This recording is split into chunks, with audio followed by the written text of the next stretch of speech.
आणखी एक प्रश्न असा की फी बद्दल की सोशल मीडियावरती आता बरंच येत असतं की शाळेची इतकी फी वाढली तितकी फी आहे, तर त्या संदर्भात आपलं मत काय? त्याबद्दल जर वास्तविक पाहता सरकारचं असं धोरण आहे की दर तिसऱ्या वर्षी 15% फी शाळेला वाढवण्यासाठी मुभा दिलेली आहे. काही शाळा कोणालाही विश्वासात न घेता करत असतात, नाही असं नाही. परंतु सध्याची जर परिस्थिती पाहिली तर मला असं वाटतं की फी वाढ ही ठीक आहे. सरकार कोणत्याही प्रायव्हेट स्कूल्सला किंवा विना अनुदानित इंग्लिश माध्यमांच्या शाळांना कोणतंही अनुदान देत नाही. इवन ज्यांनी पूर्वी क्रीडाचं वगैरे अनुदान होतं ते सगळं बंद करून टाकलेलं आहे.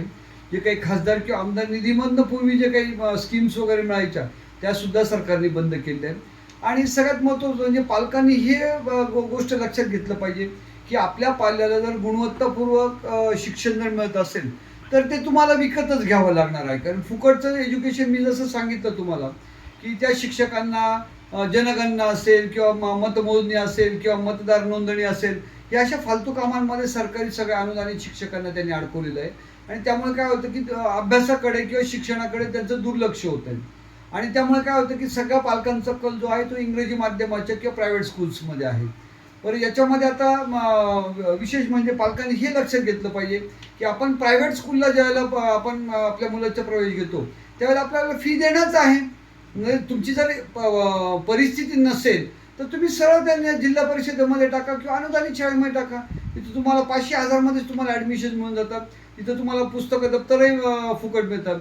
हां, मी एक मान्य करेन की शाळांनी पुस्तकं त्यांच्या कॅम्पसमध्ये विकू नयेत. त्याला कारण असं आहे की तुम्हाला ते बाहेर मिळतात. काही शाळा ज्या आहेत त्या अतिशय कमर्शियल आहेत, नफेखोरीसाठी म्हणून करतात. आमच्यासारख्यांच्या ज्या ग्रामीण भागातल्या शाळा आहेत त्या 100% सोशल याच्यावर चालत आहेत आणि पालकांना इकडे तिकडे पुस्तकं मिळत नाहीत. म्हणून त्या एका ठिकाणी मिळावी या दृष्टिकोनातनं ग्रामीण भागातल्या शाळांनी त्या ठिकाणी उपलब्ध करायला हरकत नाही. परंतु त्या बाबतीत नफेखोरीपणा जो आहे तो मात्र त्यांनी करू नये असं मी विनंती करेन. आणि ड्रेसेसच्या बाबतीमध्ये सरकार फुकट देतं.